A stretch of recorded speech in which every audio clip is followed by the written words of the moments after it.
We start with a short tour of Heyman College, with classes starting, and an active community of students hanging around it. Kendra is getting settled in her dorm, carefully setting a photo of her mother. His dad is there helping her, proud of her. As they walk through the campus, 3 rugged, shirtless students invite her to a frat party. One of them, Reg, seems particularly interested in her. Her sister reprimands her about not paying any mind to the men, but Kendra retorts she's not qualified to give advice, looking at the baby in the backseat of the car. The dad surprisingly agrees with her sister. Kendra spent 4 years studying, making efforts to get into college and graduate as valedictorian. Now she should enjoy her rewards, have fun, and enjoy herself a little, maybe even find love. Kendra takes pictures of the people around her, while her friends check out the men. A boy goes up to them, and they are excited, but he wants to talk to Kendra. She rejects him without a doubt, unimpressed. But he's smitten with her, making her friends laugh and mock Kendra. At the administration office, when applying for a job at the school's cafeteria, she again runs into the boy, Ben. He's missed the inscription deadline. She opens up a bit more as he's nice and makes her laugh. He asks about her major, and we learn she's majoring in photography. The camera she carries was a gift from her mother when she was in middle school. He makes a rude comment about how she must regret making that gift to Kendra, since photographers have it hard to make a living off it.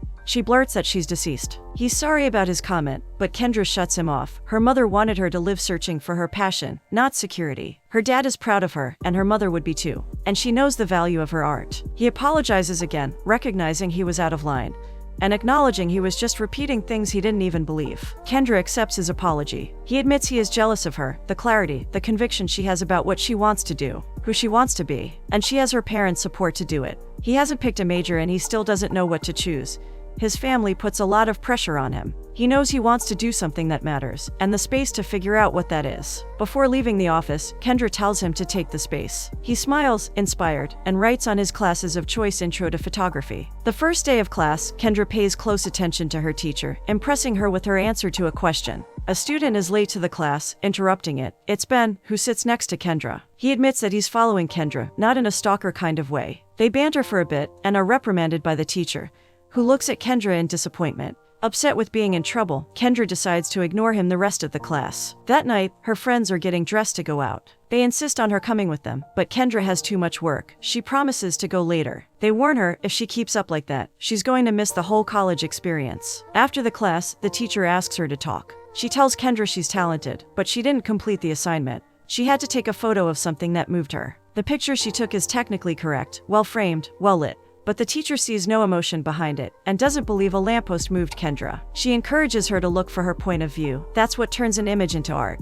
Late at night, she's at her job cleaning the cafeteria. Her best friend, Terry, goes over to invite her out again, arguing Kendra won't find a new perspective by doing the same thing she always does. She needs to live. Outside, Ben is waiting outside to give them a ride, in a stunning Mercedes. They go to a party off campus. The party is full, and everyone's drinking and dancing. Ben gives Kendra his hoodies, but she is focused on taking photographs, trying to capture something that moves her. One of the shirtless guys she met on the first day, Reg, approaches her, pleased she came to the party. They talk for a bit, until Ben interrupts them, bringing Kendra a drink. The guy leaves them. Kendra doesn't like alcohol, as he calls her a designated driver. She admits she can't drive. But they're again interrupted, a girl who's obviously close to Ben. He introduces her, Connie. They're childhood friends. Kendra tries to talk to her, but Connie doesn't acknowledge her, trying to exclude her from the conversation. Kendra takes Ben by the hand, leading him away from the girl, and onto the dance floor. They dance, and he admits he likes her. She's still on the fence about him. As they're looking at each other, smiling and talking calmly, a siren sounds. Someone shouts cops, and everyone flees, Ben and Kendra hand in hand.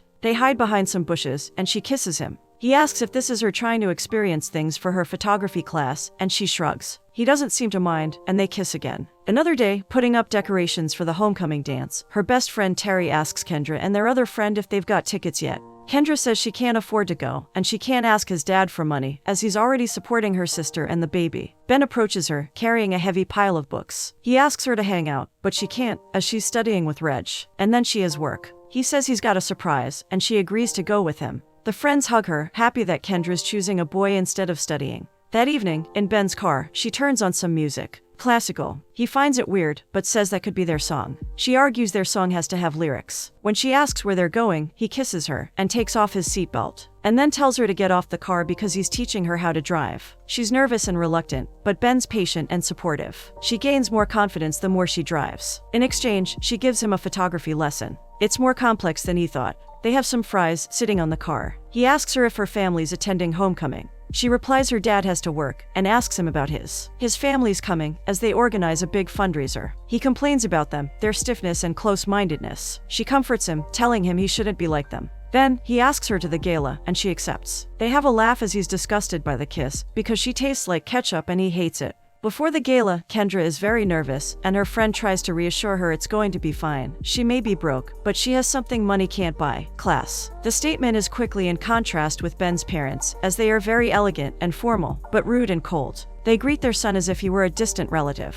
And when he starts introducing them to Kendra, they interrupt him and leave, not paying any mind to her. She comes back with her arm around a girl's shoulder. It's Connie, the girl from the party. Both parents are very fond and approving of her. Again, Connie says hi sweetly to Ben and ignores Kendra. The evening progresses awkwardly as Ben's mother continues to treat Kendra poorly, mocking her major and her dad's job. Ben makes an attempt to defend her, but quickly relents when his father scolds him. The next night, Benjamin wakes Kendra in her dorm, wanting to take her out to make it up for the terrible gala. She declines, as she has a midterm the next morning, but he promises they'll be back in time for her to get a good night's sleep. She reluctantly agrees. In the car, he apologizes about the gala, especially for his mom. She is not upset for herself as much as she is for him. Having parents as who don't care about who you are must be lonely. He points out she makes it less lonely. He takes her to an event she's been wanting to go to, an underground dance competition, and shows her he's brought her camera for her. As they're dancing to her favorite song, Real Love, they agree it will be their song. Walking back home, they confess they are in love with each other. Back at the dorm, they slowly take their clothes off. Kendra is insecure, and Ben reassures her they don't have to do anything if she doesn't want to. She does. She's just nervous about it being her first time.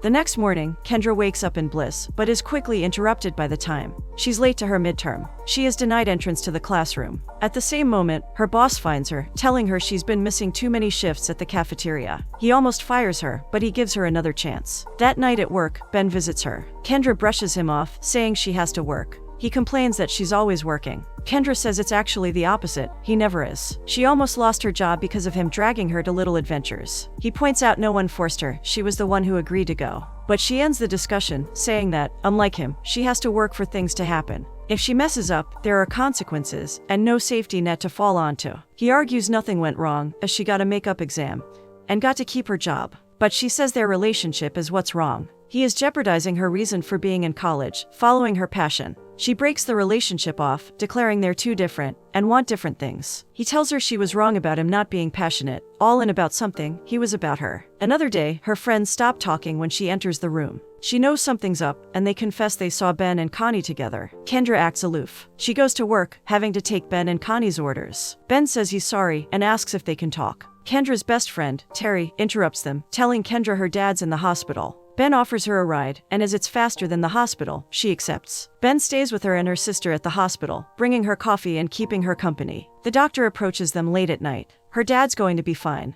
She wants to leave school for a semester, but her dad won't let her, reassuring her he's fine and he'll take care of himself. He asks about Ben, who spent his Thanksgiving with her, and asks if he's her boyfriend. She tells her they're not together anymore, as it was too much of a distraction. His dad muses that sometimes distraction ends up being the whole point, adding that as long as he takes care of Kendra, he approves of him. Back at school, Kendra thanks Ben, and asks to tell his family and Connie she didn't mean to take him away from them. He interrupts her, saying he wanted to. They agree on meeting for dinner. As they walk away, they both turn to see the other, although neither notice it. In the hallways, she's approached by Reg, her study partner, who checks up on her and her dad. They agree to study after class, in his room. As they're studying, he starts staring at her intently, and tries to kiss her. She rejects him, telling him he got the wrong idea. She tries to get back to studying, but he's angry. He grabs her wrists, forcing her on the couch, and pumps the music's volume, muffling her screams. Kendra remembers the experience in the red light of the dark room.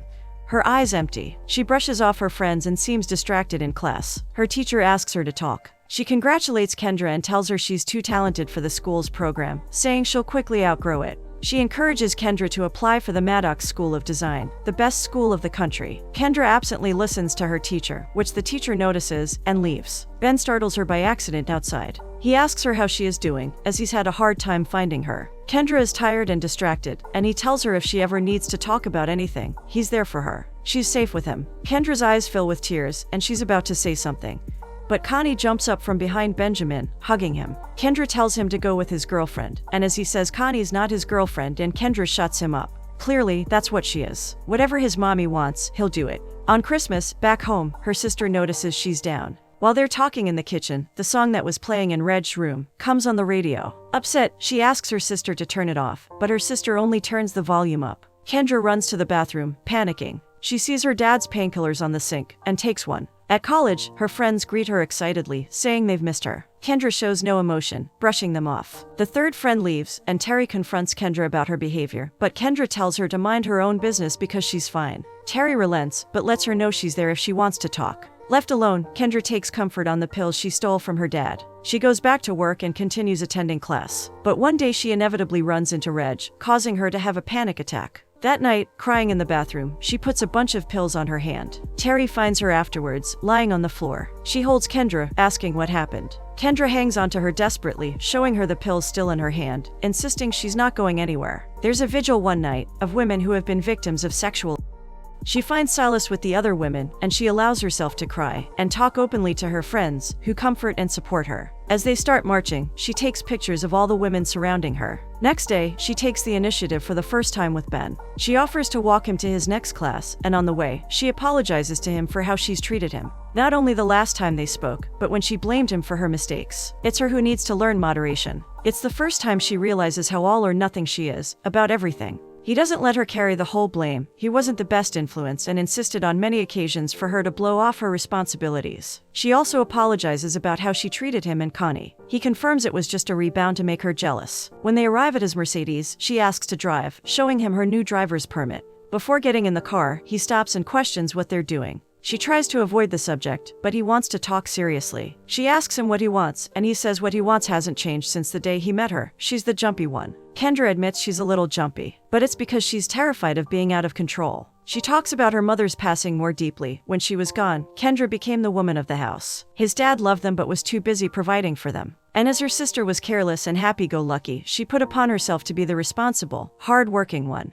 But now she's learning that no matter how much you try to do the right thing and make the correct decisions, control is an illusion, living is risky. To Ben, she's worth the risk. He is to her too. He kisses her softly, and they smile. At the students' lounge, she helps him with her studies, and he starts teasing and kissing her. As they lie down together on the couch, kissing, she pushes him away, suddenly terrified. He asks her what's wrong, and even though she tries to pretend she's fine, he sees through it and invites her to confide in him. We see her narrate the situation for the first time, talking with difficulty in a low voice. It was the night they had planned to meet, that's why she didn't show up. Ben insists on knowing who it was, but she asks him to stop. He relents but states that if she decides to tell him, his family, who are lawyers, can fix it. Kendra rejects the idea. She's already thought about it. It's his word and against her. She doesn't have proof, and she couldn't bear it going public. Ben understands and holds her as Kendra calms down in his arms. Her teacher praises her work, suggesting she shows them at the spring showcase. She then asks if she's given any thought to transferring. Kendra has missed the deadline for transfers, but if she submits the application within 2 weeks, she'll still be considered. Kendra asks her if she really thinks she has a shot. Her teacher is positive about it. Kendra takes the commitment. Putting exercising moderation in practice, Kendra arrives at a party with Ben and her friends. But Reg is there, and she runs out of the house. Ben and Terry follow her outside and help her catch her breath. Ben realizes Reg was the one who Kendra, and he confronts him despite Kendra trying to stop him. They get in a fight, in which Reg ends up going to the hospital, and Ben is arrested. His parents pick him up at the police station. Ben asks Kendra, who is there with Terry, if she can get home alone okay. As he leaves with his parents, they look at Kendra contemptuously. When they blame Kendra for him getting in trouble, he finally stands up to them, defending her, and stating she is actually the first person in his life who actually ever cared about who he is, and what he wants. Reg is at the hospital with his mom. As soon as she leaves, Kendra comes inside the room. Reg's parents have pressed charges against Ben. Reg is annoyed by her, but Kendra is determined. She won't leave until he makes things right. He has to let his mom know it was all his fault. Reg doesn't care, and so Kendra puts an ultimatum. Either he makes his mom drop the charges, or she'll tell everyone what he did. He doesn't give in, since it's his word against his. She accepts, saying she'll just have to see him in court, knowing by then they'll see who's more believable. As she's leaving, holding back tears, he stops her, saying he'll come clean to her mom, and she'll drop the charges. Without another word, she tries to leave, but he goes another step further, uttering she should be thankful he's doing that. Enraged, Kendra tries to attack them, and as he begs her to stop, she does. He's lucky one of them knows what stop means, and she leaves him alone with his painkillers. In the dark room, Kendra works on her application to Maddox. After admiring her work, he announces Reg's parents have dropped the charges. He's a free man. But he notices Kendra isn't too surprised or shocked by the news, and he knows she did something. She admits she went to the hospital and made Reg do it. He tries to reprimand her, but she doesn't let him. She knows he wants to protect her, but she wants to protect him too. After they embrace in the red light, things seem to be coming together, but she suddenly encounters Connie, crying outside the infirmary. She asks her if she's okay, and Connie shows her the medical results she's holding, one that shows she's pregnant. Kendra asks carefully if she knows who the father is. Kendra then angrily faces a confused Ben, but doesn't clear things up for him and just blurts that he has to talk to Connie. When she gets to her room, she's stunned by Connie's news. But an envelope gets her mind off Ben immediately. It's the response from Maddox. She reads her acceptance letter and hugs Terry, ecstatic. At an art show featuring her art, Ben approaches her to congratulate her and to talk. He doesn't know what to do about Connie, and if he doesn't marry her, their parents will cut him off. And he wants to do the right thing, but he wants to be with Kendra. Kendra is firm. She's seen her sister's child grow up without a father, and she thinks Ben should be there for the baby. She also lets him know she got into Maddox. He's supportive, but also hurt that she didn't tell him she was applying. When he asks her if she's transferring, she's indecisive. Next scene, Kendra is hanging out with her sister and her child. She finally allows herself to be vulnerable with her sister and asks her for advice. Her sister's amused, as Kendra has never asked for help from her family, and much less advice from her. Kendra doesn't know what to do about Maddox, but her sister is clear. She knows what she has with Ben is special. But Kendra has chosen the hard path her whole life, herself for others. It's time for her to choose her art, to choose herself. In Ben's familiar Mercedes, Kendra and Ben talk about the future. Ben will take care of his child, and, as he's not marrying Connie, his parents are cutting him off. Kendra will go to Maddox. Ben says they can make it work, he can visit her. But Kendra sadly shuts the idea. It won't work, as he will be broke, and his baby will need him. When he asks her, in tears, if she would do it all over again, knowing what has happened, she's doubtful. What they're going through really hurts. He knows and is really sorry. He thanks her for everything, and she is grateful too. He is her best friend, and she is his. After they say I love you to each other, he leans in for a kiss, but she stops him and gets her camera. She takes a picture of them, the only one they have. And then they passionately kiss, crying about what can never be. As Kendra gets ready to leave, she says goodbye to Terry, thanking her for saving her life. They hug goodbye, and Ben arrives, bringing her a present. An expensive camera. She has a present for him too, the photo of them together. He walks her to her car. They hug tightly, and as they look at each other in tears, she mutters with confidence she'd do it all over again, with him. She goes to the car, and as Real Love, their song, starts playing on the radio. They smile, full of gratitude, nostalgia, and love. As Kendra drives away, a promising to be continued shows on the screen, ending the movie.